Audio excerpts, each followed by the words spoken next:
यादवाद षट द्रव्य गुण पर्याय और प्रमाण का जड़ कर्म चेतन बंध का अरु कर्म के अवसान का कह कर स्वरूप यथार्थ जग का जो किया उपकार है उसके लिए जिन वाणी माँ को वंदना शत बार है।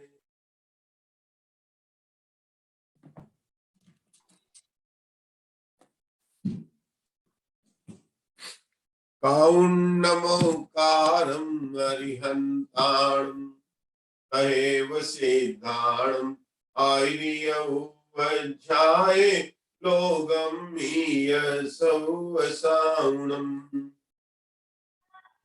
अरहन्त भासियत्थं गणहर देवे गन्त्यं सम्मं प्रणमामि भक्तियुतो सुदनान महो वही शीर्षान सिद्धमणन्तमणिन्द्रियं मणुमं पत सौख्यमणवज्जं केवलपोहनिज्य दुणयतिमिरं जिणं नमः बारह अंगज्ञा वियलियमलमूढदशनुतिलिया विवियवल चरण भूषा पश्यौ सुदेव्या सुवीरम् जयऊधर सेन नाहो जैन महाकम पैड़ी पाहुड़ सेलो बुद्धि सिरेन नुदरियो समप्यो कुपयंत सन। भगवान महावीर के निर्वाण जाने के बाद 683 वर्ष पूर्व बाद में इस भारत भूमि पर आचार्य धरसेन गिरनार पर्वत की गुफा में विराजमान थे। वे महाकर्म प्रकृति प्रावर्त के विशेष ज्ञाता थे। लोगों की स्मरण शक्ति का क्षय होते हुए देखकर जो उनको शुद्ध का ज्ञान था वह सुरक्षित रहे, इस परम भावना से उन्होंने पुष्पदंत और भूतबली आचार्य को उसका उपदेश दिया और उन्होंने उनके उपदेश के अनुसार, जो कि वास्तव में भगवान महावीर की वाणी से परंपरा से हमें आचार्य परंपरा से प्राप्त हुआ था, षटखंडागम ग्रंथ की रचना की। षटखंडागम ग्रंथ में पहले खंड का नाम है जीव स्थान। जिस महाकर्म प्रकृति प्रावर्त का विशेष ज्ञान दर्शनाचार्य को था, इस महाकर्म प्रकृति प्रावर्त के 24 अनुयोग द्वार में छठे अनुयोग द्वार का नाम है बंधन। महाकर्म प्रकृति प्रावर्त के प्रति वेदना स्पर्श कर्म प्रकृति बंधन, ये छठा अनुयोग द्वार है। इस छठे अनुयोग द्वार के 4 अर्थाधिकार है, बंध, बंधक, बंधनीय और बंध विधान। हमारा प्रथम खंड जीव स्थान चल रहा है।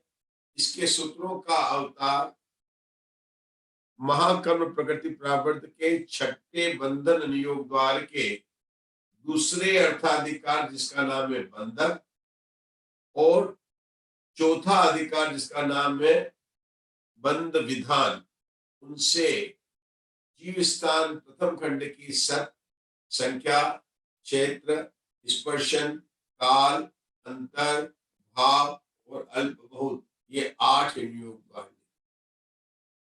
पहला अनुयोग द्वार जिसका नाम है सत्प्ररूपणा, इसके सारों सूत्रों का अवतार आचार्य श्री पुष्पदंत के द्वारा हुआ। इन सूत्रों का प्रारंभिक 1 से लेकर 23 सूत्रों के अंदर गुणस्थान के अंदर जीवों का अस्तित्व बताया। सूत्र नंबर 24 से मार्गणों में जीव के अस्तित्व का प्रकरण शुरू हुआ। पहली 3 मार्गणा का नाम है गति मार्गणा, इंद्रिय मार्गणा और काय मार्गणा। इन 3 मार्गणाओं का 23 सूत्रों में पुनः वर्णन। पहले 23 सूत्र में गुणस्थान, फिर 3 मार्गणाओं का 23 सूत्र में और चौथी मार्गणा जिसका नाम है योग मार्गणा, उसका भी पल्लवी जी 23 सूत्रों में वर्णन। कितना सहज है। उसके बाद में 21 सूत्रों के अंदर आप कहेंगे उसके बाद में तो मार्गणा 4 का नाम है योग मार्गणा, तो मार्गणा 5वीं मार्गणा का नाम क्या है? वेद मार्गणा। हमारी भी वर्तमान में वेद मार्गणा नहीं चल रही है, लेकिन योग मार्गणा समाप्त हो गई है। आप पूछेंगे योग मार्गणा के 23 सूत्रों की समाप्ति के बाद में और वेद मार्गणा का 101 नंबर का सूत्र के बीच में पुष्पदंत आचार्य ने 31 सूत्रों के द्वारा पर्याप्ति और अपर्याप्ति इस विषय को लेकर गति मार्गणा को आधार बनाकर जीव के अस्तित्व की प्ररूपणा की। क्या विषय चल रहा है? गति मार्गणा में इंद्रिय मार्गणा, काय मार्गणा और योग मार्गणा का विषय समाप्त। इस योग मार्गणा के विषय के समाप्त होने पर पुष्पदंत आचार्य ने मूल सूत्रों के अंदर पर्याप्त अपर्याप्त रूप गति मार्गणा के अंदर जीवों के अस्तित्व की सिद्धि करने के लिए 31 सूत्र बनाए।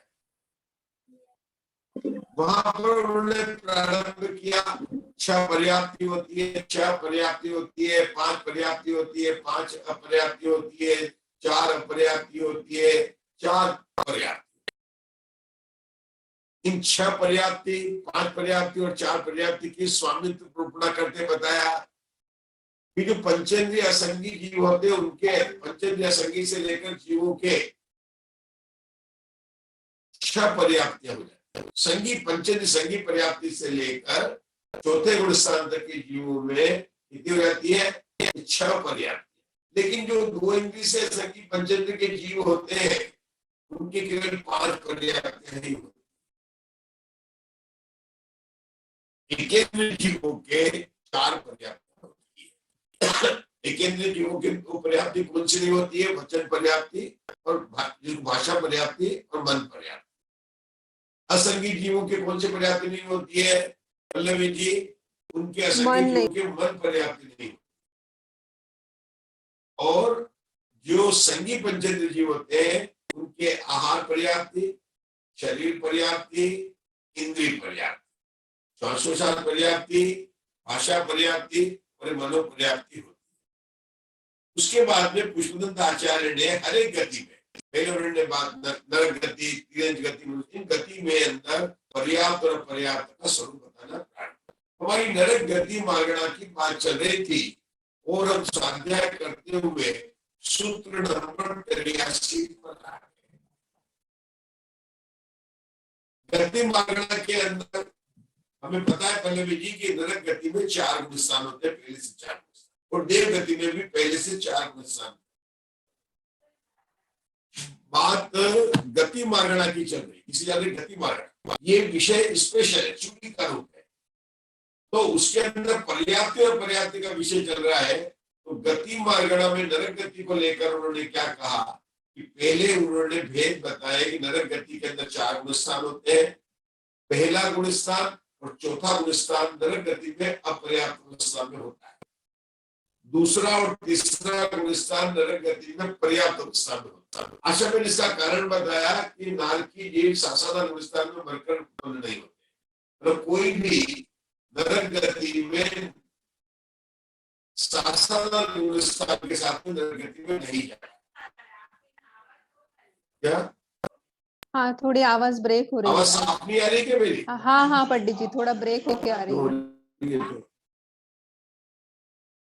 देख लेता हूँ एक बार, मुझे तो कुछ सुनना आ नहीं रहा है। नेट अनस्टेबल होगा नेट।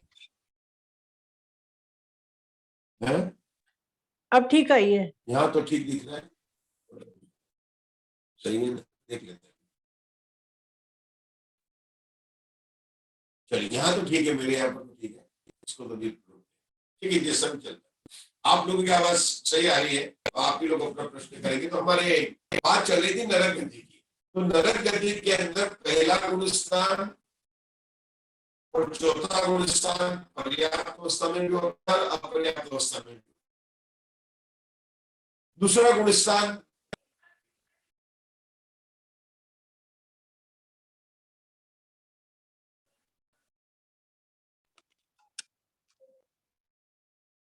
अब आवाज आ रही है? हाँ, नरक गति के अंदर कोई भी जीव सासाधारण गुण स्थान में मरकर उत्पन्न नहीं होता है, वहां जाकर सासाधारण गुण स्थान हो सकता है। कल हमारी इसकी बहुत चर्चा चल रही है। अब इसी जीव को आगे 83 पृष्ठ पर वहां पर जो कल हमने शंका पड़ी थी विमल भाई साहब, उसके अंदर दो बातें आई थी। 83 जो सूत्र के नीचे था, वहां की जो शंका समाधान हमको पढ़ना है। देखिए हम पढ़ने का प्रयास करते हैं। शंका बात चल रही है कि नरक गति के अंदर पहली पृथ्वी के अंदर तो सम्यक दर्शन के साथ में जीव उत्पन्न हो सकता है, लेकिन दूसरे नरक से लेकर छठे नरक तक केवल मिथ्या दृष्टि जीव ही उत्पन्न होते हैं। अर्थात नरक में अपर्याप्त अवस्था में दूसरी पृथ्वी से लेकर छठी पृथ्वी सातवीं पृथ्वी तक केवल एक मिथ्या गुण स्थान होता है। कोई सासादान में कोई जाता नहीं और सम्यक दृष्टि वहां पर जन्म ले नहीं सकता। सामान्य रूप से हमें छड़ला का पर याद रखना है, प्रथम नरक छठभूत ज्योतिषमान भवन षण्णारी, वो सूत्र बराबर हमको ध्यान में रखना है। और उसके आगे आज जो यहाँ पर पढ़ रहे हैं उसके अंदर क्या बातें बताई, समाधान इसकी कलम में की थी, इसकी हमको चर्चा करनी है। चलिए पढ़िए। यहाँ से बात वही चल रही है शंका में, सम्यक मिथ्या दृष्टि जीव मरकर शेष चतुर्थी में मत हो, क्योंकि सम्यक मिथ्या जो परिणाम को प्राप्ति जीव का मरण नहीं होता, परंतु दूसरे गुण स्थान को प्राप्त होकर मरण होता है। तो मरण काल में गुण स्थान नहीं होता, यह सब ठीक है, किंतु चौथे गुण स्थान वाले जीव मरकर वहां उत्पन्न नहीं होते, यह कहना नहीं बैठता। शंकाकार जो है, हाँ बढ़िया, ऐसी शंका नहीं करनी चाहिए। ऐसी शंका नहीं करनी चाहिए, कारण कि सासाधान गुण स्थान वाला तो नरक में उत्पन्न होता नहीं है, क्योंकि सासाधान गुण स्थान वाले के नरक आयु का बंध नहीं होता। जिसने पहले नरक आयु का बंध कर लिया है, ऐसा जीव भी सासाधान गुण स्थान को प्राप्त होकर नारकियों में नहीं उत्पन्न होता है, क्योंकि नरक आयु का बंध करने वाले जीव का सासाधान गुण स्थान में मरण नहीं होता। असंयत सम्यक दृष्टि जीव भी मरकर द्वितीय आदि पृथ्वियों में जहाँ पर असली सम्यक दृष्टि लिखा है वहां पर पॉइंट नंबर 2 लिखा है, मतलब यहाँ पर 2 पॉइंट बताए जा रहे हैं पहले भी। एक पॉइंट अभी पढ़ा है, वो क्या बताया कि सासाधान गुण स्थान वाला मरकर नरक में नहीं जन्म लेता। क्यों? कि जिसने पहले नरकायु का बंध कर लिया है, ऐसा जीव कभी सासाधान गुण स्थान में आता नहीं। सासाधान गुण स्थान वाले जीव को नरकायु का बंध होता है, तो पहले गुण स्थान के अंदर नरकायु की आयु की बंध विच्युति हो जाती।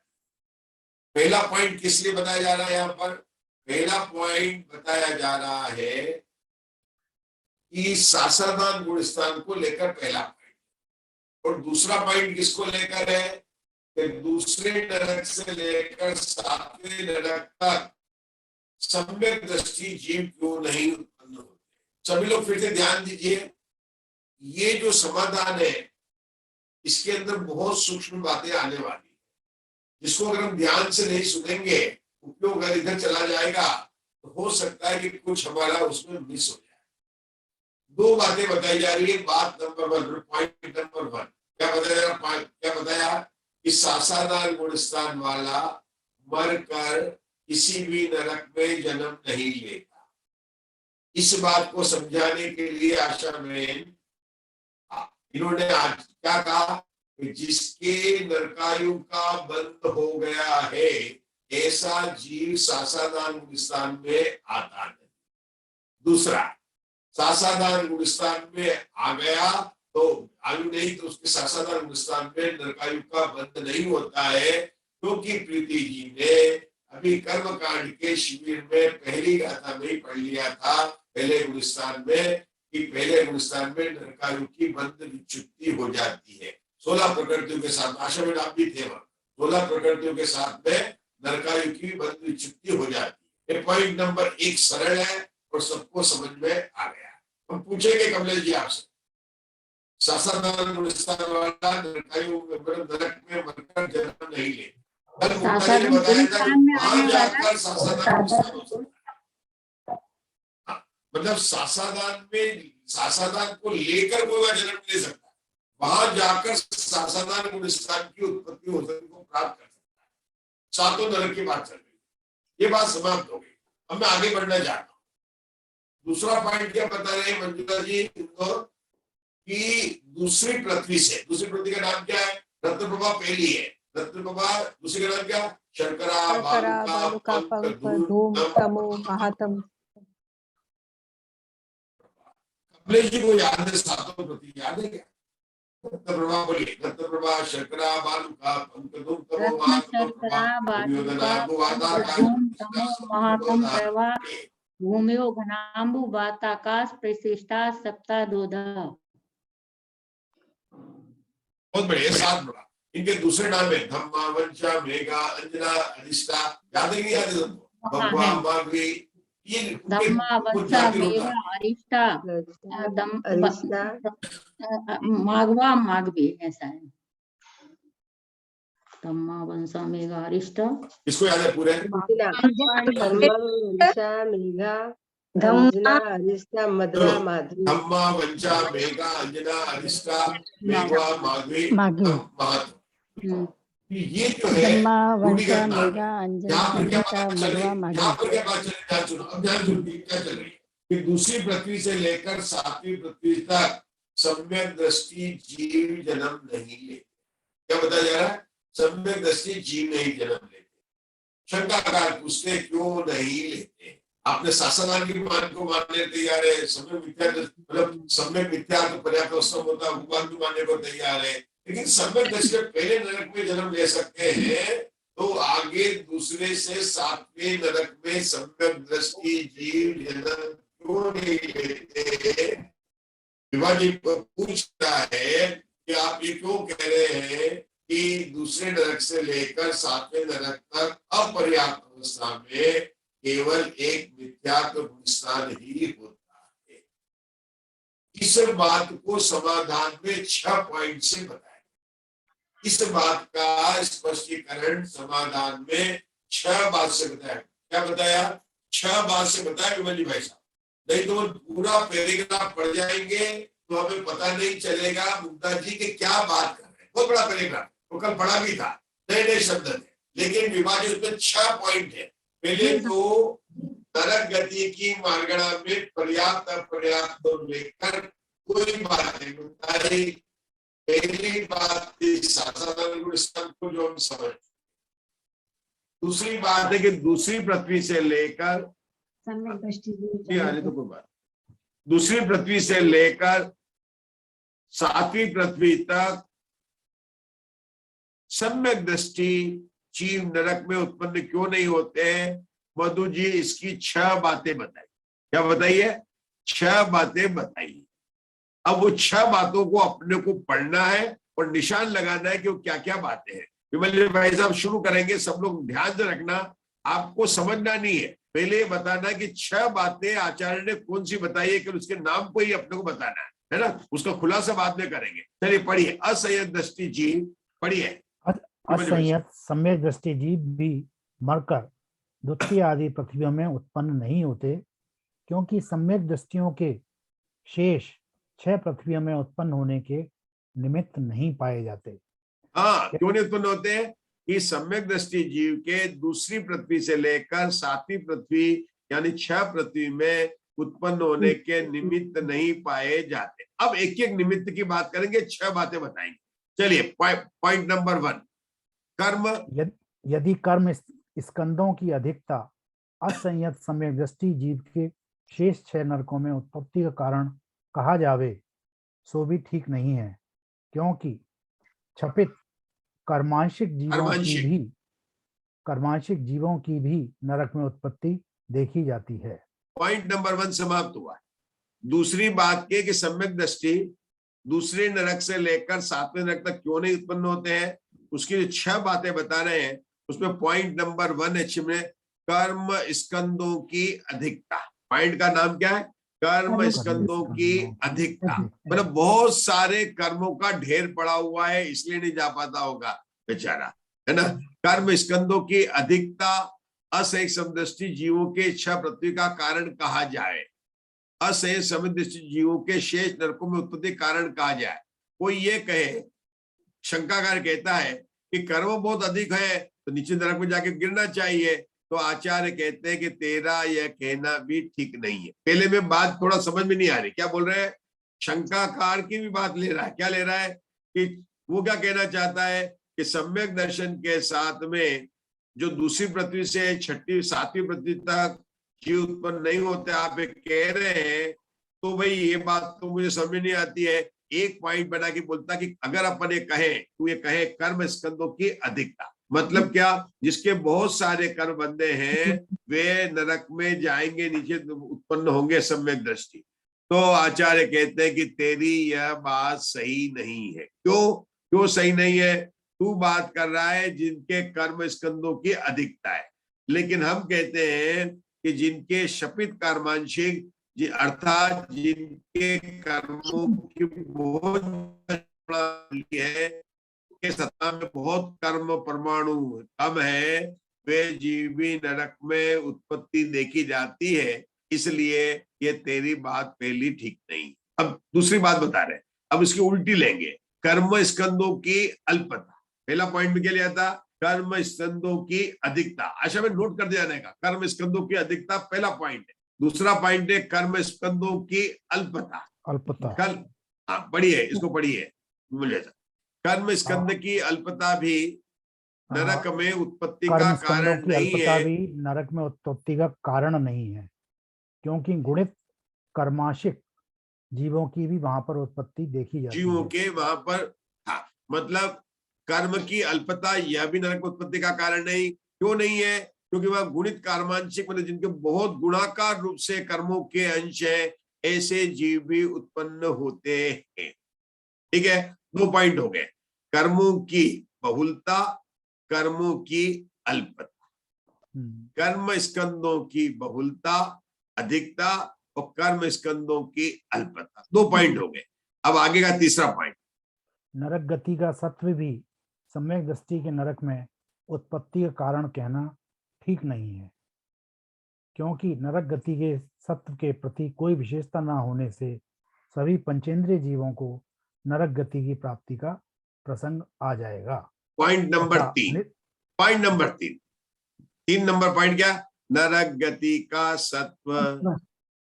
पॉइंट नंबर 3 क्या है?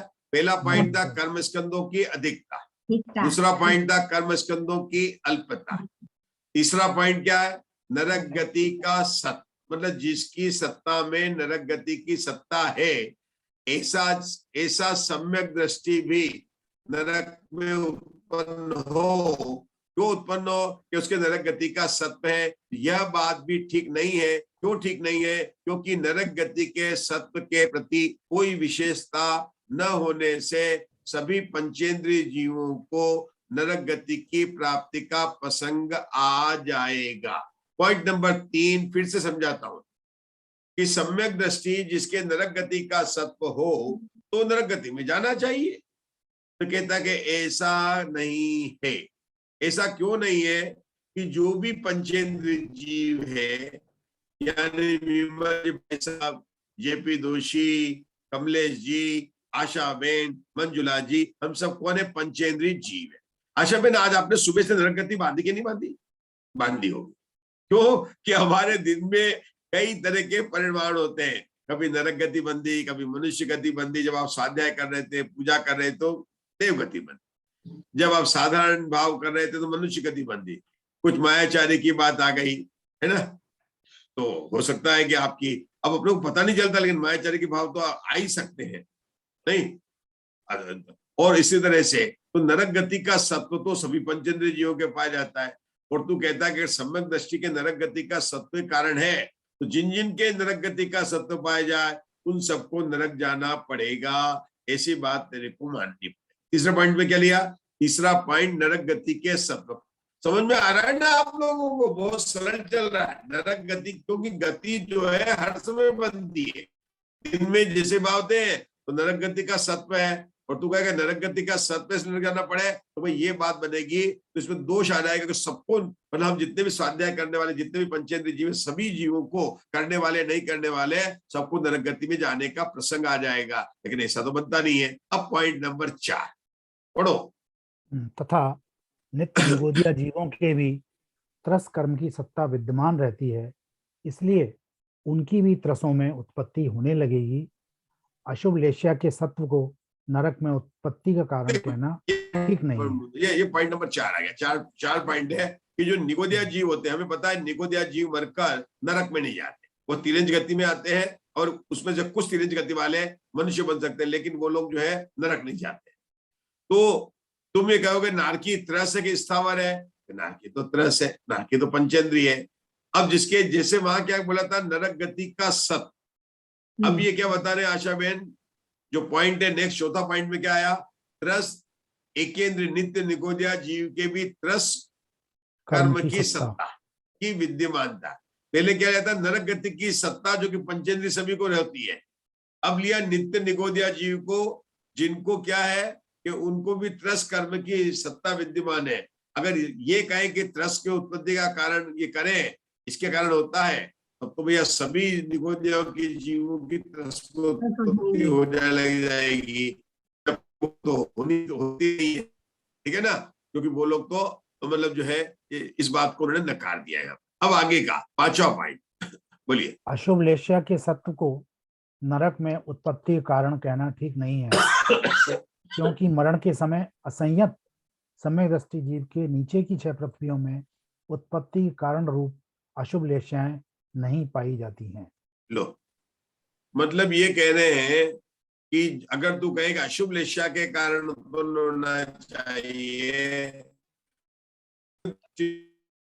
उनके दूसरे नरक से लेकर 7वें नरक तक की जो अशुभ लेश्या हैं वो नहीं उत्पत्ति होती है, वो नहीं होती मरण के समय। कोई भी सम्यक दृष्टि मरण करेगा तो उसकी अशुभ लेश्या हो सकती है कि नहीं, कि मंजुला जी हो सकती है, लेकिन ऐसी अशुभ लेश्या नहीं होगी जिससे दूसरे और 7वें नरक तक जन्म होगा।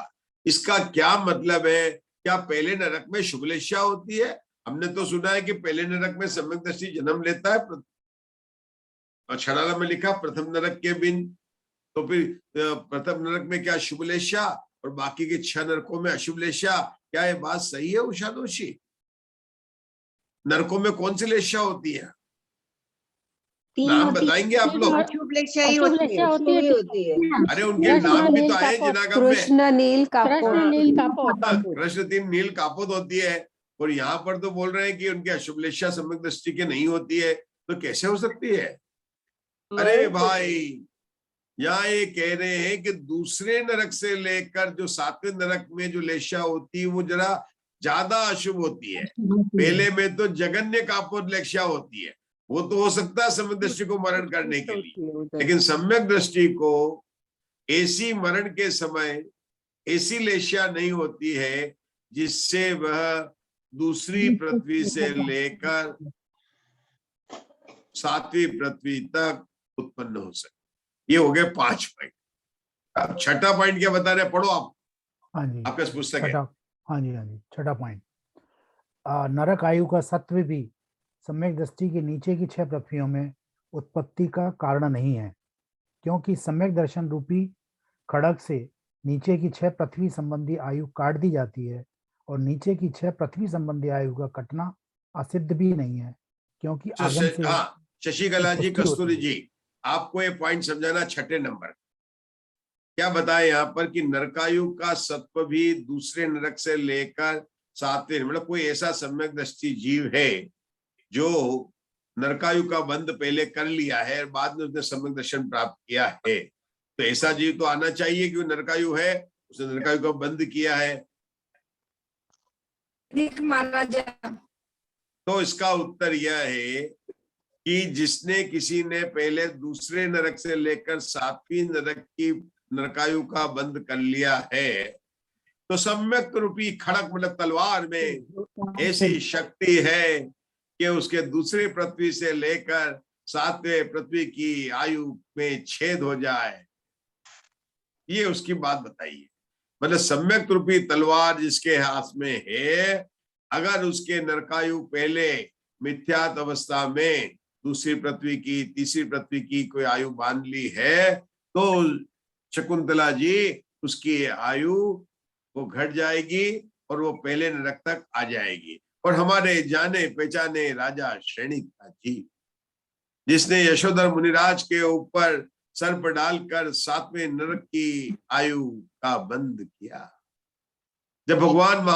जब उसके वापिस परिणामों में मंदता आई, पश्चाताप हुआ, और जब उसके आयु के अपकर्षण काल आए, तो वह आयु उनके सम्यक होने के बाद में सम्यक रूपी खड़ग तलवार से वह आयु कटकर पहले नरक की आयु रह गई। तो आचार्य ने यहाँ पर शंका समाधान में 2 बातें बताई। पहली बात थी कि सासादान का जीव मरकर नरक में नहीं जाता, क्योंकि वहां पर नरकायु का बंध नहीं होता। किसी ने अगर पहले नरकायु बांध ली है तो सासादान गुण स्थान में आता है। उसके बाद में विभा जी यहाँ पर समझाया गया अच्छा पॉइंट के द्वारा कि दूसरी पृथ्वी से लेकर 7वीं पृथ्वी यानी 6 पृथ्वियों के अंदर सम्यक दृष्टि जीव जन्म क्यों नहीं लेते, उसकी 6 पॉइंट बताया। पहला पॉइंट था, क्या था? कर्म स्कंदों की अधिकता। दूसरा था कर्म स्कंदों की अल्पता। तीसरा पॉइंट था नरक गति का सत्ता। चौथा पॉइंट था नित्य निगोदिया जीवों के परस्कर्म की अशुभलेश्या। पांचवा था अशुभलेश्या, और छठा पॉइंट था कि पूर्व में नरकायु का सत्य और बाद में सम्यक दर्शन की प्राप्ति कर ली। इस तरह से आचार्य ने 6 पॉइंटों के द्वारा हमको ये बात बताई। इन बात ने विभा जी का प्रश्न आया, उन्होंने वो प्रश्न करते रहते हैं, ग्रुप में भी करते हैं, आप लोग ग्रुप में भी बहुत आजकल बहुत स्वाध्याय कर रहे हैं। रोज प्रीति जी के, हमारे सुरभि जी के बहुत अच्छे हम देख रहे हैं, आप लोग रोज की स्वाध्याय संबंधी चर्चा डाल रहे हैं और सभी लोग लाभ ले रहे हैं, बहुत अच्छा लग रहा है। तो हमारा ये मतलब है कि यहाँ पर जो हमारे विभा जी ने जो प्रश्न पूछा, भी ऐसे प्रश्न वही पूछते हैं कि गुणित कार्मांशिक और शपित कार्मांशिक क्या होते हैं। ये तो इतना प्रसन्नता हो रही है कि उनका प्रश्न अनुभवी वचन में उन्होंने बोला था, न सत्य था न हमको पता, लेकिन हमको पता चल गया कि उनके क्या पूछना चाहते हैं। क्या पूछना चाहते हैं आशा बहन?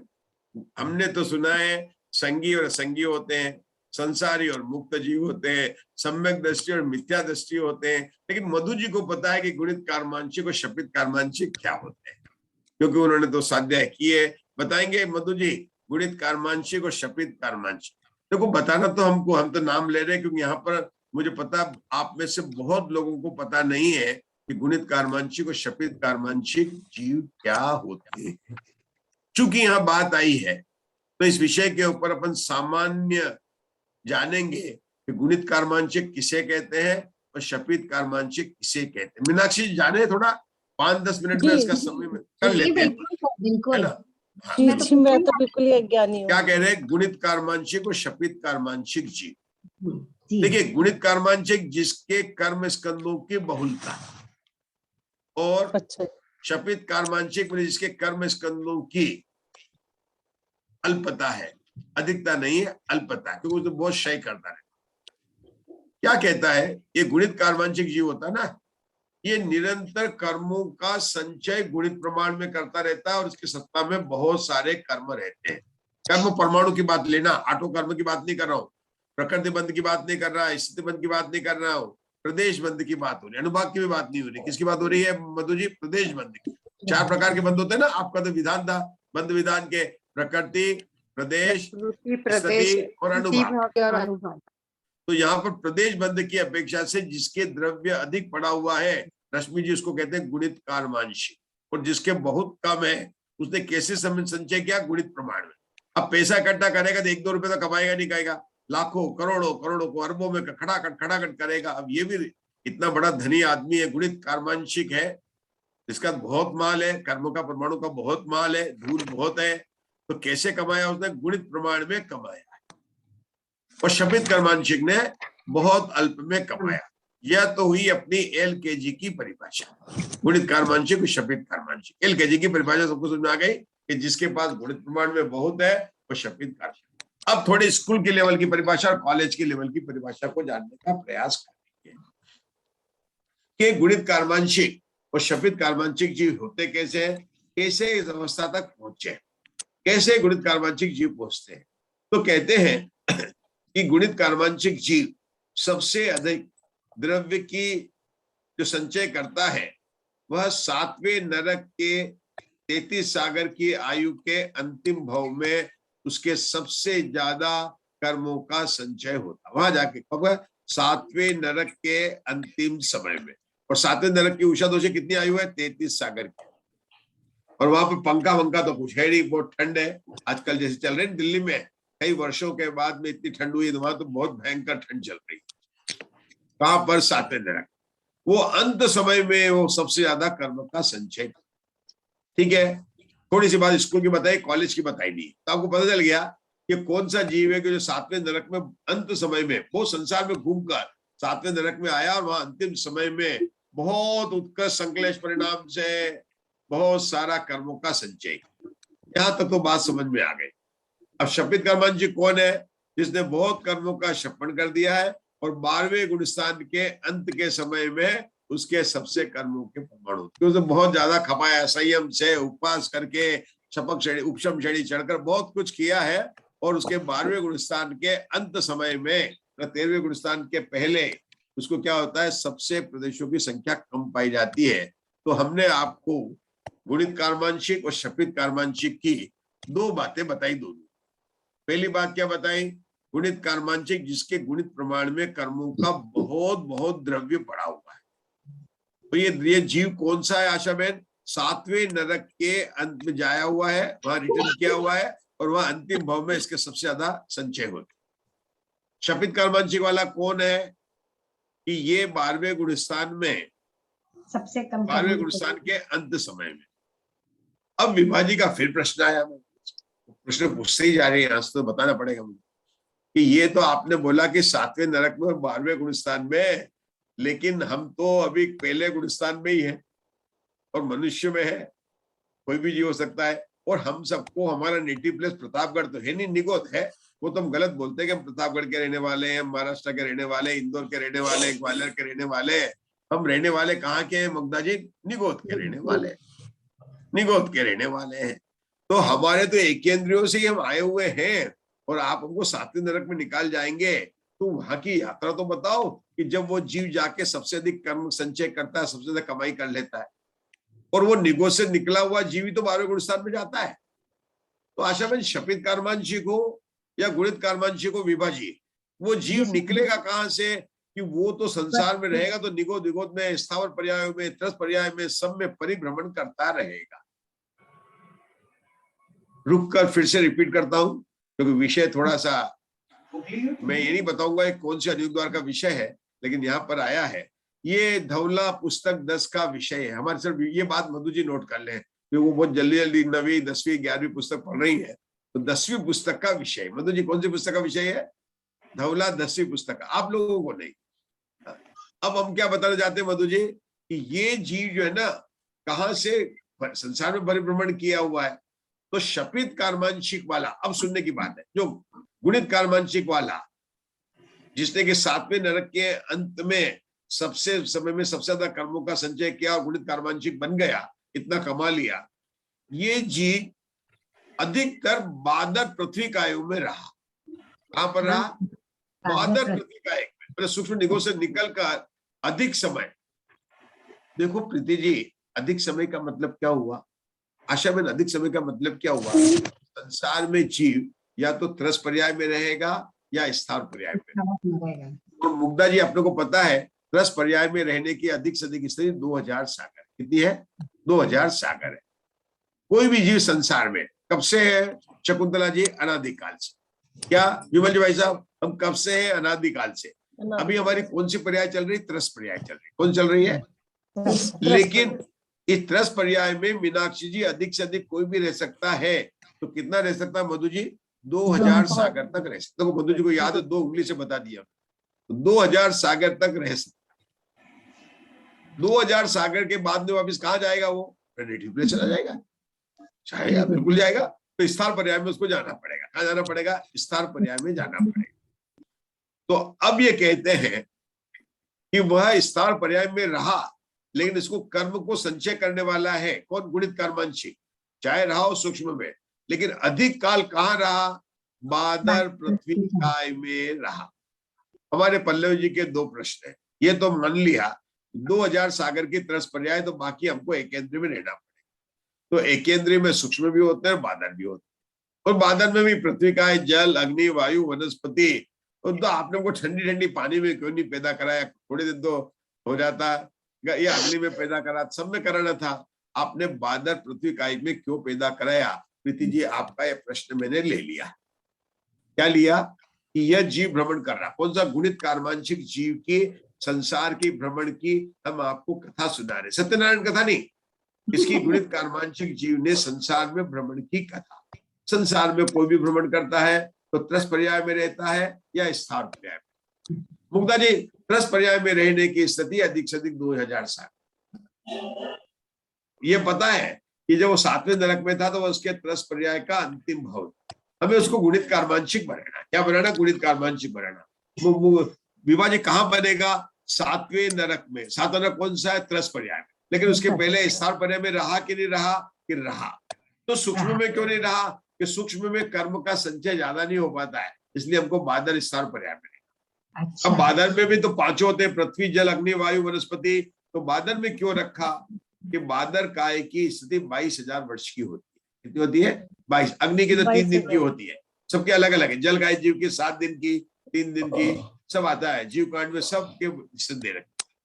तो बादर पृथ्वी काय में अधिक से अधिक रहा, 22,000 वर्ष तक रहा, और उसमें उसी के अंदर बताया। अब कितने काल तक रहा स्थान पर्याय में? तो कहते हैं कर्म स्थिति माइनस साधिक 2000 वर्ष। 2000 वर्ष किसकी स्थिति ले ली? हमने त्रस पर्याय की स्थिति ले ली, कुछ साधिक कर लिया, छोड़ो, और उसको कहां से घटाया? कर्म स्थिति। आशा बहन, कर्म स्थिति कितनी होती है? कर्म कितने होते हैं सबको पता है। ज्ञानावर्णी, दर्शनावर्णी, वेदनीय, मोहनीय, आयु, नाम, गोत्र और अंत। एक आप ध्यान रखिए, आप लोग चाहे 10वीं पुस्तक पढ़े, चाहे 16वीं पढ़े, चाहे 14वीं पढ़े, आपको कठिन नहीं लगेगा, ये मेरी आपको गारंटी। आज प्रीति 10वीं पुस्तक देखना आप पीडीएफ में, उसमें कितनी गणित है। जैसी तीसरी पुस्तक में गणित है ना मधु जी, ऐसी गणित से है। और मैं आपको सिर्फ अभी उसका साधारण रूप बता रहा हूँ कि कितनी बढ़िया, आपको लगेगा ही नहीं कि कितना अच्छा लग रहा है। तो त्रस पर्याय, ज्ञानावर्णी, दर्शनावर्णी, वेदनी, मोहनी, आयु, नाम, गोत्र, अंतराय। हमें पता है ज्ञानावर्णी की 30 कोड़ा कोड़ी सागर उत्कृष्ट स्थिति हमने तत्वार्थ सूत्र के 8वें अध्याय में पढ़ा। दर्शनावर्णी की भी 30 कोड़ा कोड़ी सागर है, अंतराय की भी इतनी, वेदनी की भी इतनी, मोहनी की सबसे ज्यादा है। कितनी आशा बहन? 70 कोड़ा कोड़ी सागर। क्या चारित्र मोहनी की भी इतनी है? नहीं, उसकी 40 कोड़ा कोड़ी सागर। 40 और नाम और गोत्र की कितनी है? अब मैं नहीं बोलूंगा, आप ही बोलेंगे। तो इनको अपनी मुंबई की भाषा में क्या बोलते हैं रश्मि जी? मैं कह रहा हूँ मुंबई की भाषा में, लेकिन जिन्नागम की भाषा है। हाँ, अभी बोला क्या बोला उसको? बीसिया, चालीसिया, मुंबईया, इसको बोलते 70। क्या बोलते हैं इसको? 70। ये मुंबई की भाषा है हमारे रश्मि जी के घाट के ऊपर की। हम भी मुंबई वाले जैसे मुंबईया बोलते हैं ना, तो मोहनी दर्शन मोहनी कर्मों को बोलते हैं 70। क्या बोलते हैं? 70 मतलब 70 कोड़ा कोड़ी सागर। चारित्र मोहनी को बोलते हैं 40 कोड़ा कोड़ी सागर। ठीक है। वेदनी कर्म, ज्ञानावर्णी, दर्शनावर्णी, अंतराय, इनको बोलते हैं 30 कोड़ा कोड़ी सागर। तो जितनी कर्म स्थिति है उसमें से 2000 सागर कम कर इतनी स्थिति तक तो कहाँ रहा? स्थावर पर्याय में। और स्थावर पर्याय में कहाँ रहा? कि वह बादर पर्याप्तों में, मतलब बादर पृथ्वी काय में अधिक समय रहा। इधर उधर गया होगा, अधिक से अधिक समय कहाँ रहा? बादर पृथ्वी काय में रहा। और उसके बाद में वो त्रस पर्याय में आया, और त्रस पर्याय में घूमकर अंतिम में कहाँ चला गया? अपने 7वें नरक में पहुंच गया। 33 सागर की आयु बांधी संकलेश करके, और अंतिम समय में उसके कर्म का संचय हुआ। ऐसे जीव को पल्लवी जी क्या बोलते हैं? गुणित कर्मांशिक। गुणित कर्मांशिक। इसके जो संसार में रहने के जितना परिभ्रमण किया इसने बादर काय से लेकर सातवें नरक तक, उसमें उसके बहुत सारे रूल है, 6 रूल है। कितने रूल है? छठ करना के अकॉर्डिंग 6 रूल है। वो रूल को मैं अभी आपको कठिन नहीं कराऊंगा, सरल बताऊंगा कि बादर पृथ्वी काय में रहा तो वो पर्याप्त होके रहा, अपर्याप्त होके नहीं रहा, क्योंकि उसको अधिक कर्म का संचय है। बहुत सरल है। वो जब भी जन्म लिया तो फटाफट उसने पर्याप्ति कर ली, जो शुरू में तो उसके उपाद योग, हमारे बधु जी को याद है, एकांतानुवृद्धि और परिणाम और घोलमान योग स्थान होते हैं। मतलब तो उसने जल्दी जल्दी पर्याप्ति पूरी करके कर्म का संचय शुरू कर। आपको इतने ध्यान रखें, कहाँ रहा? पर्याप्तों में अधिक रहा, जल्दी से पर्याप्ति पूर्ण कर ली, है ना। पर्याप्तों की उसने आयु बांधी, और आयु बांधी तो उसने जगन्य योग में बांधी, क्योंकि जगन्य योग में आप बांधेगा तो उसका कर्म का संचय अधिक होता। आयु कर्म की बंध के रूल अलग है। ऐसी बहुत सारी योग में रहा तो उत्कृष्ट योग में रहा। अब अपन जब कर्म बांधते हैं और उसके कर्म में सत्ता की निषेक हो जाती है, और हमारे पहले रश्मि जी बताएंगे निषेक किसे कहते हैं। तो एक समय में खिलने वाले कर्म प्रमाणों को निषेक कहते हैं। मैं आपको नमोकार मंत्र की तरह से सबको याद करा दिया, निषेक किसे कहते हैं। विभा जी बोलिए। एक समय में खिलने वाले कर्म परमाणुओं को निषेक कहते हैं। ठीक है ना, सबको याद हो गया, बहुत बढ़िया पल्लवी जी। तो अब क्या कहना है कि निषेक की जो रचना होती है, सत्ता में जो पड़े रहते हैं, इसमें नीचे के निषेकों में परमाणु की संख्या अधिक होती है और ऊपर कम होती है। ऊपर जैसे बढ़ते वो चाय प्रमाण से घटती रहती है, सब पूरा विषय कम रहती है ऊपर की। लेकिन ये जीव को गुणित कार्मांशिक बनना है तो ये उल्टा करेगा। ऊपर के परमाणु में निषेक की रचना में कर्म परमाणु को ज्यादा होंगे, ऐसे भाव करेगा, और नीचे जो उसके कम होंगे, तभी तो उसके होगा। इस प्रकार से ये संक्लेश भाव में ज्यादा रहेगा। संक्लेश नहीं करेगा तो कर्म कैसे ग्रहण करेगा? योग ज्यादा करेगा तो ऐसे सब उसके भवावास, अद्वावास, संक्लेशवास, ये सब कर कर ये गुणित कार्मांशिक जीव हो जाता है। ये तो कहानी हो गई हमारी संसार परिभ्रमण की गुणित कार्मांशिक जीव। कहानी नंबर 1 समाप्त। अब कहानी नंबर 2 है शपित कार्मांशिक। 2 कहानी बता रहे सत्य कथा। कथा 1 किसकी थी? गुणित कार्मांशिक। गुणित कार्मांशिक। अब मंजुला जी शपित कार्मांशिक में क्या है? इसकी कहानी गुणित कार्मांशिक की कहानी से उल्टी। बस खत्म हो गया, सब बोल दे। क्या बोल रहे हैं? इसका उल्टी है। तो जो 6 बातें बताया है उसमें सब कम में लेना पड़ेगा। तो मंजुला जी बोलेंगे वो बादल में रहा तो ये सूक्ष्म में रहा, ये पर्याप्त में रहा तो अपर्याप्त अवस्था में रहा, वो संक्लेश भाव में रहा तो ये मंद भाव में रहा, उसने उत्कृष्ट योग से जगन योग से बांधी तो उसने उत्कृष्ट योग से बांधी। मतलब पूरा उसका उल्टा लगा लेना। लेकिन भव भ्रमण की कहानी में थोड़ा सा अंतर है। वहां तो क्या लिया, बादर पर्याप्तों में इतने साल रहा और नरकों में आकर उसने वही 2 ही बात बताकर अपन ने पूरी उसकी संसार की कथा कह दी। लेकिन इस कथा में थोड़ी सी हमको और भव को थोड़े से और बढ़ाने। किसकी बात कर रहे हैं मीनाक्षी जी? किसकी कहानी चल रही है? शपित कार्मांशिक की। जी, आपने अभी गुणित कार्मांशिक की रश्मि जी कौन सी पुस्तक की स्वाध्याय कर रहे हैं आप? धवला पुस्तक 10। किसका कर रहे हैं? धवला पुस्तक 10। और ये जो बताया ना, धवला पुस्तक के 150-200 पेज का सब्जेक्ट है। कितना सब्जेक्ट जो अभी तक बताया? कितने बताया मालूम है? 150-200 पेज का सब्जेक्ट मैंने आपको बता दिया। और विभा जी आपको इतना कठिन तो नहीं लगा कि अपन कहे कि अपन नहीं पढ़ेंगे? विभा जी कहेंगे हम तो पढ़ेंगे। ऐसा है तो धवला पुस्तक 10 तो पढ़ ही लेंगे, है ना, इसी है कि नहीं? अब लोग कितनी खुशी की बात है, मुझे भी खुशी हो रही कि धवला पुस्तक 10 पढ़ने की आपके मन के मनोकामना मैंने तैयार। अब शपित कार्मांशिक की बताना, कहानी तो उल्टी है, उसकी कथा तो उल्टी विमल जी भाई साहब। लेकिन ये क्या है कि इसको कर्मों का शपन करना। और आपको पता है कि मोक्ष मार्ग में कर्मों की निर्जला अगर करनी है तो उसको मनुष्य पर्याय में आना पड़ेगा, ऊपर भावना सम्यक दर्शन को प्राप्त करना पड़ेगा। करना पड़ेगा नहीं करना पड़ेगा? आशा में करना पड़ेगा। तो ये सूक्ष्म से कहाँ आएगा? बादल में आएगा। कहां पर आएगा? सूक्ष्म से बादल में। कहानी नंबर 2। लेकिन अब बादल पर्याय में ज्यादा नहीं रखना है, इसको अंतर्मूर्त में रहना है, क्योंकि सूक्ष्म लेकर सीधा इधर त्रस पर्याय मनुष्य में आ नहीं सकता है। क्या आशा में? सूक्ष्म से नहीं आ सकता, इसलिए इसको क्या लिया? इसको बादल में पर्याप्त उत्पन्न कराया, अंतर्मूर्त तक रखा और फटाफट फटाफट फटाफट मनुष्य बना। और मनुष्य बनाकर क्या किया? कि माँ के पेट के गर्भकाल का भी वेट नहीं खटाखट गिना और 8 वर्ष जैसे हुआ सम्यक दर्शन प्राप्त कराकर उसको मुनि बना। लो, सम्यक दर्शन प्राप्त कराकर मुनि बना दिया और उसके कर्मों की बहुत सारी निर्णय, बहुत पूरे काल तक, एक पुरकोटि आयु तक रहा, संयम के साथ में रहा। देखो जीवों की देखना कहां से कहां जा रहा है।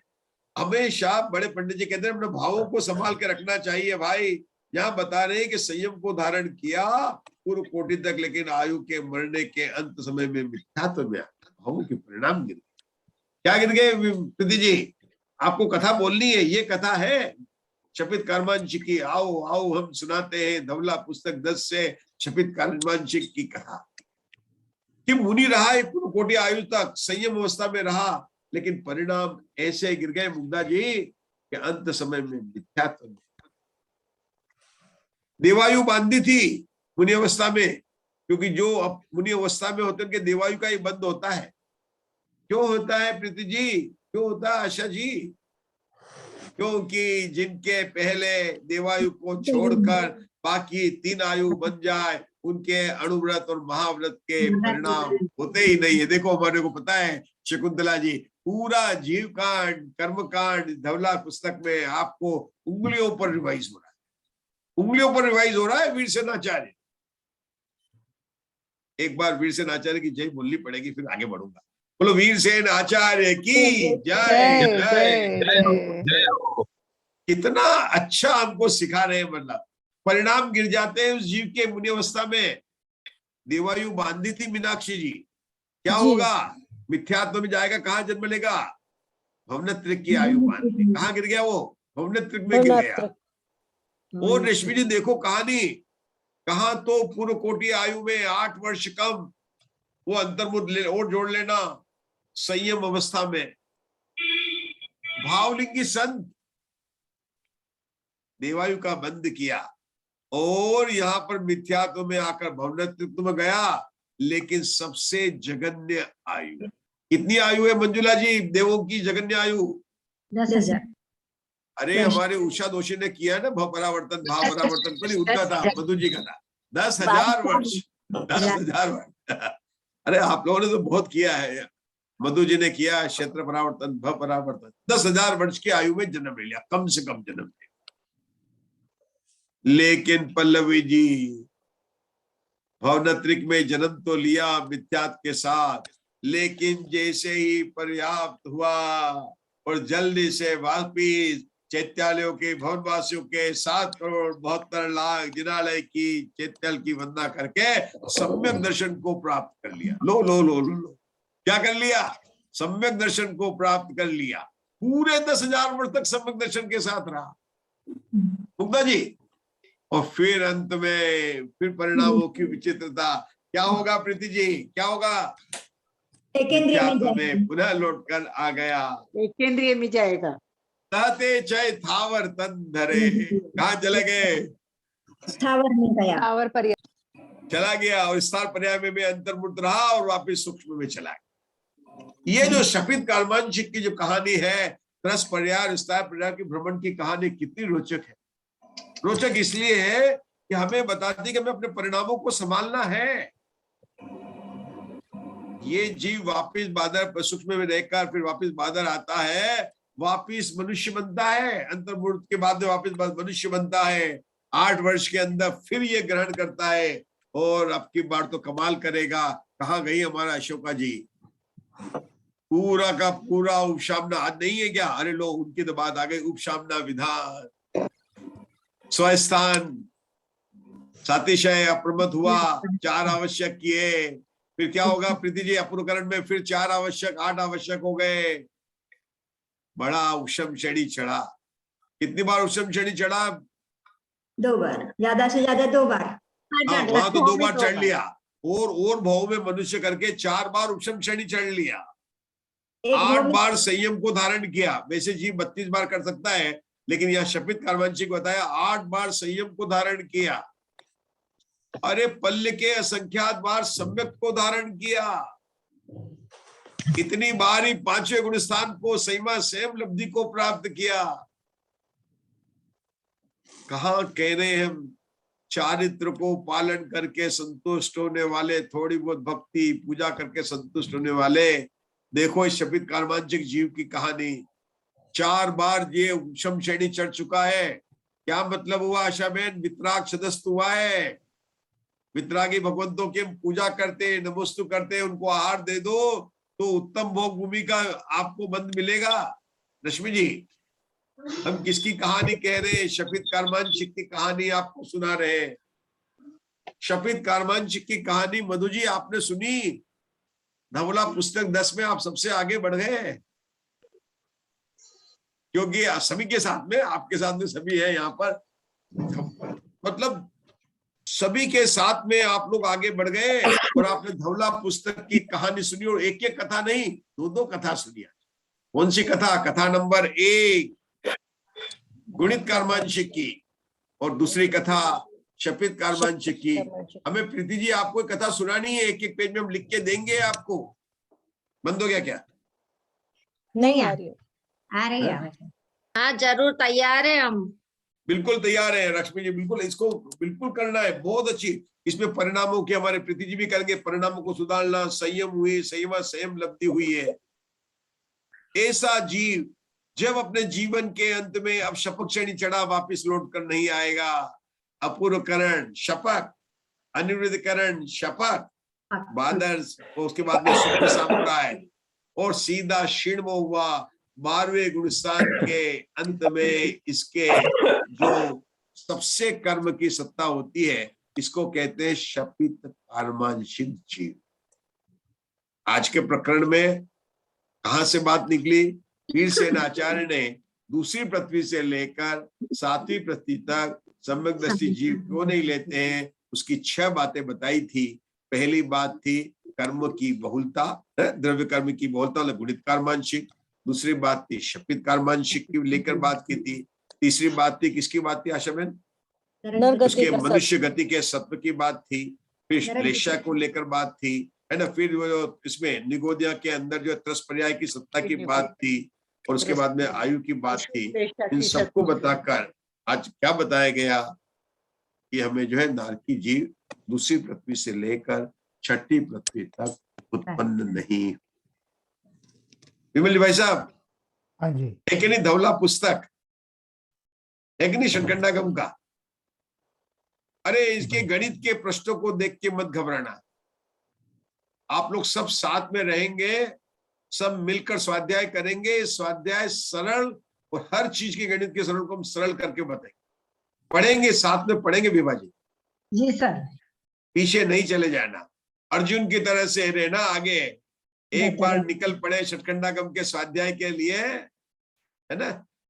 षटखंडागम ग्रंथ का नित्य करूं स्वाध्याय, क्या कहते हैं? षटखंडागम ग्रंथ का नित्य करूं स्वाध्याय। कर्म बंध के नाश का यही सर्वश्रेष्ठ उपाय। अरे वाह वाह, याद हो गया, बहुत बढ़िया। बोलना प्रीति जी, क्या है? षटखंडागम ग्रंथ का नित्य करूं स्वाध्याय, कर्म बंध के नाश का यही एक श्रेष्ठ उपाय। यही श्रेष्ठ उपाय लिखा है पूजा में, यही श्रेष्ठ उपाय। बोलिए, कौन बोलेगा? प्रीति जी आपको सुनाएंगे तो अच्छा लगेगा हमें। बोलो, षटखंडागम ग्रंथ का नित्य करूं स्वाध्याय, कर्म बंध के नाश का यही श्रेष्ठ उपाय। बोलिए उषा दोषी, 2 लाइन। षटखंडागम ग्रंथ का नित्य करो स्वाध्याय, कर्म बंध के नाश का यही श्रेष्ठ उपाय। अब बोलो प्रीति जी। मुग्धा जी आप बोलिए। कर्म बोलिए। षटखंडागम ग्रंथ का नित्य करो स्वाध्याय, कर्म बंध के नाश का यही श्रेष्ठ उपाय। रश्मि जी आपको बोलना है, षटखंडागम ग्रंथ का नित्य करूं स्वाध्याय, कर्म मैं बोलने का यही श्रेष्ठ उपाय। बोलो आशा बहन, बोलो। जो भी बोलेगा, जो बोलेगा स्वाध्याय करेगा, वो बोलेगा। षटखंडागम ग्रंथ का नित्य करो स्वाध्याय, कर्म बंध के नाश का यही श्रेष्ठ उपाय। बहुत बढ़िया। षट्खंडागम आगे बढ़ते हैं। ग्रंथ का अभी थोड़ा आगे बढ़ेंगे। कर्म बंध के नाश का यही श्रेष्ठ उपाय। नाश का यही श्रेष्ठ उपाय। और आचार्य ने आप सभी की बात सुनी। आप लोग 84 लाख योनियों के इस पर भटक रहे हैं और आप 84 सूत्र का साध्य करने जा रहे हैं। आप षट्खंडागम ग्रंथ के कर्म के नाश का उपाय अर्थात 84 लाख योनियों से आपको पार होना है। तो आइए पुष्पदत्त आचार्य 84 सूत्र में क्या कहते हैं, आशा बहन पढ़िए जरा 84 सूत्र। तिरिक्खा मिच्छा इट्ठी सासण सम्मा इट्ठी असंजत सम्मा इट्ठी तट्ठाणे सिया पजत्ता सिया अपजत्ता। ये टट्ठाणे बोलना सबको आ गया, बहुत बहुत अच्छा लग रहा है। तो ये सही चीज है, मैंने ये जरूर सीख लिया। ठीक है, और कोई बोले? बोलो बोलो, किसने बोला अभी? मैंने बोला। हाँ बोलिए बोलिए, पल्लवी जी बोलिए, कोई बोलिए। शासन सम्मायिति असंजित सम्मायिति ठाणे सिया पजता सिया पजता। मैं बोलूं पंडित जी? हाँ बोलिए बोलिए। हाँ, तिरिक्खाम इच्छा इट्ठी सासण सम्मा इट्ठी असंजद सम्मा इट्ठी तट्ठाणे सिया पज्जता सिया अपजता। बहुत बढ़िया। चलिए इसकी हिंदी में आगे पढ़ना है आप लोगों को। अब त्रियंच गति में गुण स्थानों के सद्भाव के प्रतिपादन करने के लिए आगे का सूत्र कहते हैं। त्रियंच मिथ्या दृष्टि, सासादन सम्यक दृष्टि और असंयत सम्यक दृष्टि गुण स्थान में पर्याप्त भी होते हैं और अपर्याप्तक भी होते हैं। ये तिरंज गति की बात कहाँ से आ गई? नरक गति का हो गया पता ना, अब तिर्यंच गति ली उन्होंने, मतलब नरक गति से निकल गए। हाँ। चलो ये अच्छा, ये तो बहुत अच्छा हो। नरक गति में ज्यादा रहना अच्छा नहीं है, लेकिन एक क्रम जब भी बात करते हैं तो नरक गति की बात करते हैं, फिर तिरंज गति की बात करते हैं, फिर मनुष्य गति की बात करते हैं, फिर देव गति की बात करते हैं। मतलब आचार्यों का क्रम ये, छड़ाला का क्रम क्या था? निगो से निकला, फिर ये हुआ था। लेकिन जो अपने आदिनाथ भगवान की जो पूजा है वो क्रम इन्होंने लिया है। आदिनाथ भगवान की जो पुरानी पूजा है ना, उस पूजा में देखना जय माला, ठीक है। तो ये क्रम लिया उन्होंने, तिरंज गति। अब तिरंज गति में कितने गुण स्थान होते हैं? 5 1 से 5 1 से 5 गुण स्थान। तिरंज गति में शुद्ध गुण स्थान किसको कहा था आशा बहन? शुद्ध गुण स्थान आपका विषय था। एकेंद्रीय से लेकर असंगी पंचेंद्रिय तक सभी जीव को शुद्ध तिरंज कहा था, क्योंकि ये गुण स्थान अन्य किसी भी मार्गणा में नहीं पाए, मतलब केवल एक ही गुण स्थान पाया जाता है, अन्य गुण स्थान नहीं पाया जाता। ठीक है, पहला गुण स्थान जगह पाया जाता है, लेकिन उनके और भी गुण स्थान होते हैं इन मार्गणाओं में। कौन सी मार्गणा कर रहे हैं? एकेंद्रीय से लेकर असंगी पंचेंद्रीय पर्याप्त। यहां पर अपने को सूत्र बनाने हैं, और हम लोगों ने कल इसकी कला सीखी थी कि पुष्पदंत आचार्य के सूत्र लिखने तिरंज गति की बात करनी है। हमने ये तो जान लिया कि तिरंज गति में गुणस्थान 5। हमें यह भी पता है कि पहला गुणस्थान, दूसरा गुणस्थान और चौथा गुणस्थान अपर्याप्त अवस्था में होता है, ये भी हमको पता है। इसका मतलब तिरंज गति के 1 से 5 गुणस्थान में तीनों गुणस्थान आते हैं, पहला भी आता है, दूसरा भी आता है और चौथा भी आता है। आशा बहन, अब यहाँ पर सूत्र की रचना करेंगे तो तिर्यंचों के भेद कैसे करेंगे? सामान्य तिर्यंच, पंचेंद्रिय तिर्यंच, पंचेंद्रिय पर्याप्त तिर्यंच, तिर्यंच योनिनी और अपर्याप्त तिर्यंच। जब तक आप लोग ये याद नहीं रखेंगे न तो आगे के सूत्र और न आगे के भाग के आपको ये पता चलेगा।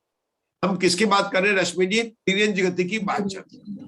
तो पहले ये तो नक्की करें कि तिर्यंच गति में गुणस्थान कितने होते हैं? कि पहले से 5 गुणस्थान होते हैं। तिरंज गति में कितने गुणस्थान में मुग्धा जी अपर्याप्त अवस्था हो सकती है? क्योंकि पर्याप्त अपर्याप्ति का हमारा प्रकरण चल रहा है। विषय क्या चल रहा है? क्लास कौन चल रही है? मैथमेटिक्स की, केमिस्ट्री की, फिजिक्स की, इकोनॉमिक्स की, पर्याप्त अपर्याप्त की अवस्था चल रही है। कौन सी क्लास चल रही है? पर्याप्त और पर्याप्त। तो आपको देखना पड़ेगा कि पहले गुणस्थान, दूसरे गुणस्थान और चौथे गुणस्थान में अपर्याप्त अवस्था तिरंज गति में होती है। अच्छा, तिरंज गति के अंदर जो पंचेंद्रिय तिरंज होते हैं, कर्म भूमि में होते हैं कि भोग भूमि में होते हैं कि दोनों जगह होते हैं? दोनों जगह होते हैं। दोनों जगह होते हैं। ये भी ध्यान रखना चाहिए कि तिर्यंच जीव जो है विभा जी, तिर्यंच गति में ऐसी कौन सी भूमि है जहाँ तिर्यंची पाई जाती है और वह भोग भूमि है? अरे मानुषोत्तर पर्वत से आगे लेकर स्वयंभू रमण समुद्र के बीच में जितनी भी भूमिया है सब जगन्य भोग भूमिया है और वहां पर केवल तिर्यंची, इसलिए तो तिर्यक लोग कहा जाता है। चार अब हमें यहाँ पर बताना है तो बात ने कैसे करेंगे, इन जो हमने भेद किए थे, सामान्य तिर्यंच, तिर्यंच पर्याप्त, तिर्यंच अपर्याप्त, पंचेंद्रिय अपर्याप्त, पंचेंद्रिय तिर्यंच, पंचेंद्रिय अपर्याप्त, तिर्यंच योनिनी और अपर्याप्त। कितने भेद हुए आशा बहन? 5 हुए। कितने? 5। फिर से बता दो सबको, धीरे धीरे सबको सुना दो याद। सामान्य तिर्यंच, बोलो सामान्य तिर्यंच, सामान्य तिर्यंच, पंचेंद्रिय पर्याप्त तिर्यंच, पंचेंद्रिय अपर्याप्त, तिर्यंच, पहले अपर्याप्त फिर योनिनी। लब्ध। मनुष्य में 4 होंगे। खैर, अब इन्होंने यहाँ पर जो बात की है, यहाँ किसकी बात कर रहे हैं? सूत्र नंबर 84 में क्या बात कर रहे हैं? सब लोग देख के बताएंगे। तिरिखा मतलब तिर्यंच जीवों की बात चल रही है। यहाँ पर क्या लिया उन्होंने? कौन कौन से गुण स्थान लिया? मिथ्यादि ने पहला गुण स्थान लिया, दूसरा गुण स्थान लिया और चौथा गुण स्थान लिया। तो पल्लवी जी आप नहीं थे, लेकिन यहाँ सबको याद है कि पहला, दूसरा और चौथा गुण स्थान लिया और तिर्यंचों में लिया है। इसका मतलब क्या होगा? सिया पज्जता, सिया अपज्जता। क्या होगा यहाँ पर? सिया पज्जता, सिया अपज्जता। ये सीताराम की, सिया राम की बात नहीं है। सिया मतलब स्यात्, स्यात् पर्याप्त है और स्यात् अपर्याप्त। कथनचित मतलब तिर्यंच गति में पहले गुण स्थान में, दूसरे गुण स्थान में और चौथे गुण स्थान में पर्याप्त जीव भी होते हैं और अपर्याप्त जीव भी होते हैं। तो उन्होंने एक ग्रुप बना लिया है ना। ये आशा बहन कौन से तिर्यंच की बात कर रहे हैं? ये सामान्य तिर्यंच को लेकर बात की। अभी उन्होंने भेद नहीं बताया हमको, तो भेद बताएंगे तो कोई अंतर पड़ सकता है, लेकिन सामान्य तिर्यंच की बात लेकर इन्होंने बात किया। चलिए आगे पढ़ेंगे, पढ़िए आगे, पढ़िए इसको आगे।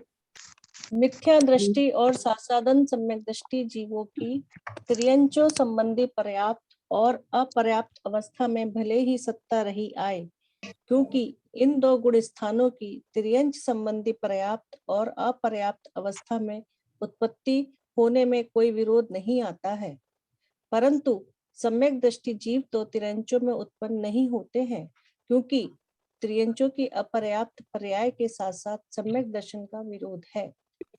इस पैराग्राफ के ऊपर कुछ छूट गया टाइपिंग में, आप लोग बताएंगे क्या छूट गया है? देखो आप लोग पढ़ रहे हैं, सब लोग इंटेलिजेंट है। शंका। अच्छा। शंका। हाँ, किसने बताया? बिल्कुल ठीक है मुग्धा जी, बहुत बढ़िया। क्योंकि नीचे लिखा है समाधान, उत्तर लिखा है। जब उत्तर लिखा है तो ऊपर प्रश्न होना चाहिए और यहाँ प्रश्नवाचक चिन्ह भी है। हम धवला जी को पढ़ रहे हैं, हमें खुद को पता चलना चाहिए मधु जी, नहीं जी भाई। जहाँ बड़े बड़े विद्वान होते हो बता देते हैं, लेकिन हम लोग तो साधारण लोग हैं, हमें खुद को ही पढ़ना पड़ेगा ना मधु जी, खुद ही बताना पड़ेगा कहाँ करेक्शन करना है, क्या करना है। तो क्या लिखेंगे आप वहां पर? शंका। टाइपिंग में रह गया, कोई बात नहीं। तो शंका थी, शंकाकार की शंका है, और शंकाकार की शंका में अंत में लिखा है सम्यक दृष्टि जीव तिर्यंच में उत्पन्न नहीं होते हैं। तो ये शंका कहाँ से आई है? थावर विकल त्रय भूतन में नहीं उपजत सम्यक, मतलब उसको छड़ाला की याद आ गई होगी, फटाक से उसने पूछ लिया करे रे तो सब होते नहीं, तिर्यंच में सम्यक दृष्टि उत्पन्न नहीं होते हैं, और जब उत्पन्न नहीं होते तो अपर्याप्त अवस्था कैसे आ सकती है? अब यद्यपि बात सही नहीं, इसमें थोड़ी सी बात है, लेकिन शंकाकार ने तो शंका पूछी। क्या पूछी शंकाचार्य ने? कि पहले गुण स्थान और दूसरे गुण स्थान में भले ही हो सकता है अपर्याप्त अवस्था, लेकिन सम्यक दृष्टि तो तिर्यंचों में उत्पन्न नहीं हो। क्यों? अभी अभी पढ़ के आया था सम्यक दृष्टि दूसरे गुण स्थान से, दूसरी पृथ्वी से लेकर छठी पृथ्वी तक उत्पन्न नहीं होते हैं, तो उसके माइंड में वही बात घूम रही थी। तो यहाँ क्या पूछा उसने? तिर्यंच। अब मेरा प्रश्न है कि क्या सम्यक दृष्टि तिर्यंच में, सम्यक दृष्टि जीव तिर्यंच में उत्पन्न होते हैं? होते हैं। भूमि में। देखो एक बताऊंगा, तिर्यंच में कौन उत्पन्न हो सकता है? नारकी उत्पन्न हो सकता है, देव उत्पन्न हो सकते हैं, हो सकते हैं, लेकिन तिर्यंच वर्ग के तिर्यंच हो सकता है, नहीं नहीं हो सकता है, मनुष्य बनकर मनुष्य हो सकता हो सकता है। है। तिर्यंच गति में चारों गति से जीव आकर जन्म ले सकते हैं। बिल्कुल पाठशाला, सिद्धम पाठशाला की तरह से बात करेंगे, आपको समझ में आएगी। बिल्कुल तिर्यंच गति में प्रश्न क्या है कि सम्यक दृष्टि जीव तिर्यंच में कैसे जन्म ले सकते हैं। तो पहले ये तो बताएं विभा जी कि मनुष्य मरकर तिर्यंच में जन्म ले सकता है, देव मरकर तिर्यंच में आ सकता है। कहाँ का नहीं आ सकते हैं, नारकी मरकर तिर्यंच हो सकते हैं और तिर्यंच मरकर तिर्यंच हो सकते हैं। अब जीव दो लेने, मिथ्या दृष्टि और सम्यक दृष्टि। सम्यक दृष्टि क्या लेना? मिथ्या दृष्टि। मिथ्या दृष्टि और सम्यक दृष्टि। अब चारों गति में से मिथ्या दृष्टि की बात करो और चारों दृष्टि से सम्यक दृष्टि की बात करो। तो विमल जी भाई साहब बिल्कुल पाठशाला की तरफ से धौला पढ़ रहे हो, बिल्कुल बिल्कुल सरल। क्या पढ़ रहे हैं कि चार, ये बोल रहा है कि तिर्यंच में सम्यक दृष्टि नहीं रहते तो मिथ्या दृष्टि जीव है। तो देखो नारकी मिथ्या दृष्टि तिर्यंच में जन्म ले सकता है, लेकिन नारकी सम्यक दृष्टि का तिर्यंच बनेगा कि मनुष्य बनेगा? मनुष्य बनेगा। मनुष्य बनेगा। तो नारकी सम्यक दृष्टि तिर्यंच में उत्पन्न नहीं होते। शंकाकार की शंका राइट होगी। एक अपेक्षा एक एक करके करेंगे, क्योंकि नारकी में मिथ्या दृष्टि भी होते हैं और सम्यक दृष्टि भी होते हैं। नारकी सम्यक दृष्टि मरकर मनुष्य ही होते हैं प्रीति जी, तो नारकी सम्यक दृष्टि तिर्यंच नहीं हो सकते हैं। हो गए। अब देवता में, कि देवता में भी यही रूल लगेगा कि देवता अगर सम्यक दृष्टि है तो मनुष्य होंगे, अगर तिर्यंच है तो मिथ्या दृष्टि तिर्यंच में उत्पन्न हो सकते। तो नरक और देवगति की बात हो गई है। ठीक है, तिर्यंच मरकर तिर्यंच हो सकते हैं मधु जी, हो सकते हैं। हो सकते हैं। तो लेकिन तिर्यंच में विमल जी भाई साहब आप लगाएंगे मिथ्या दृष्टि तिर्यंच कहाँ उत्पन्न होंगे और सम्यक दृष्टि तिर्यंच कहाँ? मिथ्या दृष्टि भ्रांति। मिथ्या दृष्टि जी तो कहीं भी उत्पन्न, तिर्यंच कहीं भी उत्पन्न हो सकता है, वो इधर चला जाए, कुछ भी बन सकता है। लेकिन जो सम्यक दृष्टि तिर्यंच है वो मरकर नियम से देव ही होगा, तिर्यंच में उत्पन्न नहीं हो। और मनुष्य में गति की बात वही है कि सम्यक दृष्टि नरक से, सम्यक दृष्टि उषा दोषी देव से, सम्यक दृष्टि तिर्यंच से तिर्यंच में नहीं आएंगे। क्या बताया मैंने शकुंतला जी? सम्यक दृष्टि। अपनी बात चल रही है, शंकाकार की शंका का समाधान निकालना पड़ेंगे तो सही, लेकिन मुकेश भैया हम भी तो अपने मन से समझे कि क्या बताना चाहते हैं। तो बताना ये चाहते हैं कि सम्यक दृष्टि तिर्यंच गति की बात कर रहे हैं, तो कौन जन्म ले सकता है कि सम्यक दृष्टि नारकी मरकर तिर्यंच नहीं होंगे, सम्यक दृष्टि देव मरकर तिर्यंच नहीं होंगे, सम्यक दृष्टि तिर्यंच मरकर तिर्यंच नहीं होंगे। तो अब कितनी कुमारगणा बची? केवल मनुष्य गति बची। कौन सी बची? मनुष्य। अब मनुष्य में अगर किसी ने आयु नहीं बांधी है और सम्यक दर्शन को प्राप्त किया है तो वह तिर्यंच आयु बांधेगा कि देवायु बांधेगा? देवायु। तो अब कौन सा जीव ले गया मनुष्य में? देखो मुक्ता जी बिल्कुल सिस्टमेटिक आ रहे हैं अपन कि मनुष्य में भी जिसने मिथ्यात्व अवस्था में तिर्यंच आयु का बंद कर लिया है तो वो भोग भूमि का तिर्यंच प्राप्त किया है। भूमि का तिर्यंच होगा। और रूल क्या है कि वह जो है मतलब एक बार जो आयु बन गई है तो वो उस गति की आयु नहीं चेंज होगी। तिर्यंच बनी तो तिर्यंच जाना पड़ेगा सम्यक दर्शन के होने के बाद। तो जो मनुष्य तिर्यंच ने, अगर आपकी मनुष्य ने तिर्यंच आयु पहले बांध ली थी, बाद में सम्यक दृष्टि हुआ, तो ये कौन मनुष्य होगा? यह केवल शायिक सम्यक दृष्टि मनुष्य होगा। और ये कौन सा? यह कृतकृत्य वेदक हो सकता है और यह केवल भोग भूमि में जन्म लेगा, अन्य कहीं भी जन्म नहीं। ये बात करके आगे को आपकी शंकादान समाधान है। कमलेश जी इसकी बात कर रहे हैं तिर्यंच गति में, इसकी बात कर रहे हैं सम्यक दृष्टि जीव कौन मरकर तिर्यंच में उत्पन्न होगा, क्योंकि शंकाकार की ये शंका है। विमल जी भाई साहब ठीक हो गया यहाँ तक कि कौन मरकर आएगा? कि तिर्यंच में सम्यक दृष्टि अगर आयु नहीं बांधी तो देवगति में जाएगा, और उसने तिर्यंच की आयु बांध ली है तो भोग भूमि में जाएगा। और मधु जी भोग भूमि में कितने गुण स्थान होते हैं? 1 से तिर्यंच में कितने गुण स्थान होते हैं? 1 से 4। 1 से 4। तिर्यंच में 1 से 5 होते मैंने सुना है। भोग भूमि में 4 होते हैं। ये भूमि की बात है ना। भोग भूमि में चाहे मनुष्य हो चाहे तिर्यंच हो, केवल 1 से 4 गुण स्थान ही होते हैं। तो पल्लवी जी 1 से 4 गुण स्थान कहाँ पर होते हैं जहां पर केवल 4 गुण स्थान पाए जाते हैं? कि सभी नरकों में, नारकों में, सभी देव गति में और सभी भोग भूमि में। सबको नरक और देव का तो पता था, लेकिन आज आपकी डायरी में लिखना है कि भोग भूमि में भी केवल 1 से 4 गुण स्थान ही होते हैं। बराबर। अब आगे की पढ़िए, चलिए विमल जी भाई साहब पढ़िए आगे, पढ़िए पढ़िए, समझ में आने वाला है, बहुत कुछ समझ में आने वाला है। 575 में चौथा ही होता है।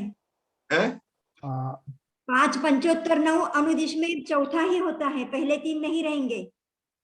हाँ वहां, लेकिन अपन ने तो बात बताई थी कहां पर 1 से 4 गुण स्थान। देव देव देव बताया ना। सामान्य बात कर रहे हैं, आपकी बात सही है, बिल्कुल सही, वो भी आने वाला है, आपकी बात सब आने वाली है।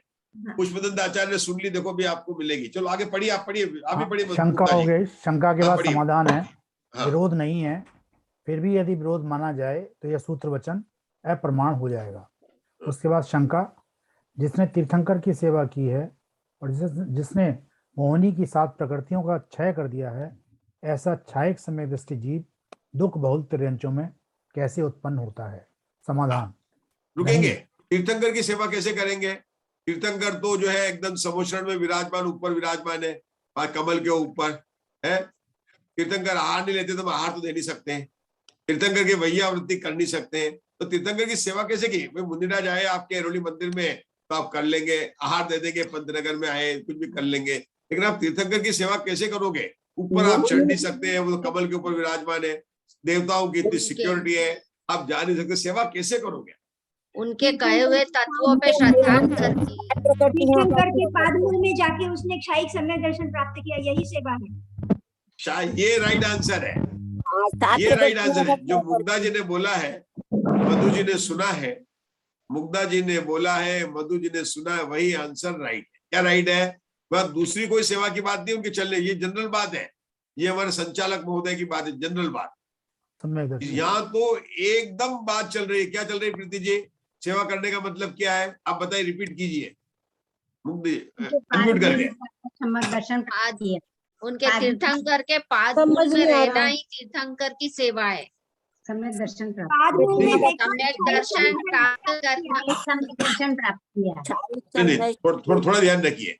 सम्यक दर्शन की उत्पत्ति, शायिक सम्यक दर्शन की उत्पत्ति श्रुत केवली या केवली के पाद मूल में ही होती है। प्रथमोषम की सम्यक्ति कहीं भी हो सकती है, जिन दर्शन से हो सकती है, जाति स्मरण से हो सकती है, पूर्वों के संस्कार से हो सकती है, लेकिन जो शायिक सम्यक दर्शन की जो प्राप्ति है, प्राप्ति वो कहाँ करेगा? तीर्थंकर के और श्रुत केवली के पाद कमलों में। कहाँ पर आया? प्रति बात गोमट सार में गाथा है, 600 नंबर की कुछ 16 है, कोई ऐसे गाथा है, तो वहां पर तीर्थंकर के और उसके पाद कमलों में ही मतलब जो है ये काम होता है। वो बाद में कुछ भी कर ले, शायिक सम्यक दर्शन जाकर वो कहीं भी पूरा कर ले, वो बात अलग है। मतलब वो प्रस्थापक जो मतलब शायिक सम्यक दर्शन करने का कार्य जिसने शुरू किया उसको कहेंगे स्टार्टर, उसको वहां बोलेंगे प्रस्थापक, और निष्ठापक मतलब फिनिशर, जो उसको समाप्त करेगा। समाप्त कहीं भी गति में हो सकता है, चारों गति में जाकर हो सकता है, जा सकता है, वो उसको बोलेंगे कृत्य कृत्य वेदक होके जाएगा और वहां चला जाएगा।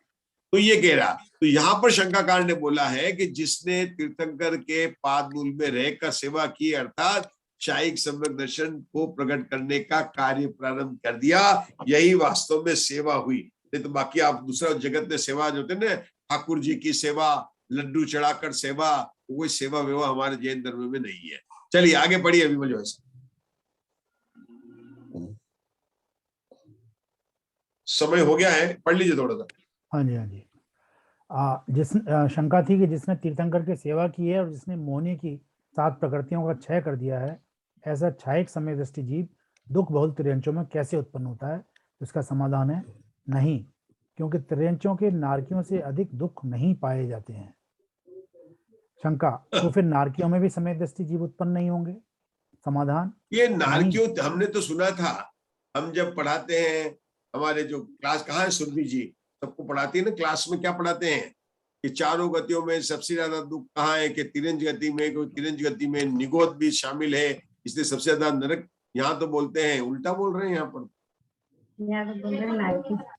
त्रियंचों के नारकियों से अधिक दुख नहीं पाए जाते हैं। यहाँ मार्गणा कौन सी चल रही है? पंचेंद्रियों की मार्गणा चल रही है, ये ध्यान रखना कि मार्गणा कौन सी चल रही है। यहाँ बात चल रही सम्यक दृष्टि, और सम्यक दृष्टि कौन होता है? संगी, पंचेंद्री, पर्याप्त, रस, जीव, उन जीवों की बात करें, मार्गण की बात चल रही है। तो उसकी अपेक्षा से, क्योंकि जो तिर्यंच सम्यक दृष्टि वो भूमि में जन्म लेगा और ये जो है नरकों में जन्म लेगा, ठीक है ना? ये बात उन्होंने बता दी। चलिए आगे पढ़िए। शंका तो फिर नारकियों में सम्यक दृष्टि जीव उत्पन्न नहीं होंगे? समाधान नहीं, क्योंकि सम्यक दृष्टियों की नारकियों में उत्पत्ति का प्रतिपादन करने वाला आगम प्रमाण पाया जाता है। उदाहरण राजा श्रेणी। चलो आगे। शंका, सम्यक दृष्टि जीव नारकियों में क्यों उत्पन्न होते हैं? समाधान नहीं, क्योंकि जिन्होंने सम्यक दर्शन को ग्रहण करने के पहले मिथ्या दृष्टि अवस्था में तिरंच आयु या नरक आयु का बंद कर लिया है, उनकी सम्यक दर्शन के साथ वहां पर उत्पत्ति होने में कोई आपत्ति नहीं आती है। दो शंका और पढ़ लीजिए, फिर बंद करते हैं, कोई बात नहीं है। शंका, सम्यक दर्शन की सामर्थ्य से उस आयु का छेद क्यों नहीं हो जाता है? समाधान, उसका छेद क्यों नहीं होता है? अवश्य होता है, किंतु उसका समूल नाश नहीं होता है। देखो, आयु कम हो सकती है, कम आ जाएगी, लेकिन उसका समूल नाश नहीं होता है। चलिए लास्ट, समूल नाश क्यों नहीं होता है? तो समाधान, बांधे हुए आयु कर्म का समूल नाश नहीं होता है, इस प्रकार का स्वभाव ही है। चलो विशेष कल करेंगे अपन स्वाध्याय।